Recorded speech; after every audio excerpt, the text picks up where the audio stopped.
Hi, ഇന്ന് ഞാൻ വന്നിരിക്കുന്നത് മൈസൂർ പാലസിലാണ് കേട്ടോ. മൈസൂർ പാലസിൽ നടക്കുന്ന flower show super colourful exhibition തന്നെയാണ്. സാധാരണ ഈ ഫ്ലവർ ഷോ എപ്പോഴും നമ്മൾക്ക് കാണാൻ പറ്റില്ല.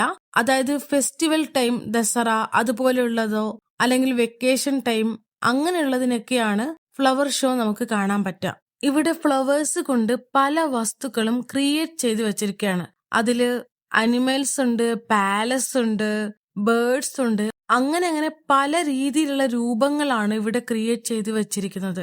ഇതെല്ലാം റിയൽ ആയിട്ടുള്ള ഫ്ലവേഴ്സ് കൊണ്ടാണെന്ന് പറഞ്ഞാൽ നിങ്ങൾ വിശ്വസിക്കുമോ? അതും ലക്ഷക്കണക്കിന് ഫ്ലവേഴ്സ് കൊണ്ടാണ് ഇവർ ഈ രൂപങ്ങളൊക്കെ ക്രിയേറ്റ് ചെയ്ത് വെച്ചിരിക്കുന്നത്. റോസ്, ഓർക്കിഡ്, മാരിഗോൾഡ് ഇതുപോലുള്ള റയറും എക്സോറ്റിക് ആയ ഫ്ലവേഴ്സ് ആണ് ഇവർ ഇതിനു വേണ്ടി യൂസ് ചെയ്തിരിക്കുന്നത്. പിന്നെ എടുത്തു പറയേണ്ടത് ഫോട്ടോ എടുക്കാനൊക്കെ വളരെ നല്ലൊരു പ്ലേസ് തന്നെയാണിത്. അതായത് പാലസിന്റെ മുമ്പില് ഒരു ഫ്ലവർ ഷോ. അപ്പോൾ തന്നെ നിങ്ങൾക്ക് അതിന്റെ ആ ഒരു റോയൽ ടച്ച് മനസ്സിലാകുമല്ലോ. കഴിയുന്നതും നിങ്ങൾ മോർണിംഗ് ഓർ ഈവനിങ് വരാൻ നോക്കുന്നതാണ് നല്ലത്.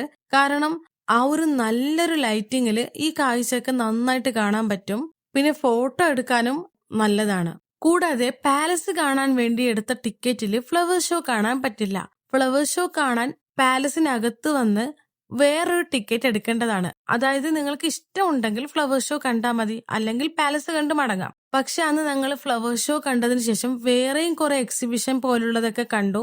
അവിടെ ചോദിച്ചപ്പോൾ എല്ലാ ദിവസവും ഇങ്ങനെ ഇല്ല എന്നാണ് പറഞ്ഞത്. ശരിക്കും ഇത് എന്താണെന്ന് എനിക്കും മനസ്സിലായില്ല. അപ്പൊ ഇന്ന് ഇത്രേ ഉള്ളൂ. ബായ്.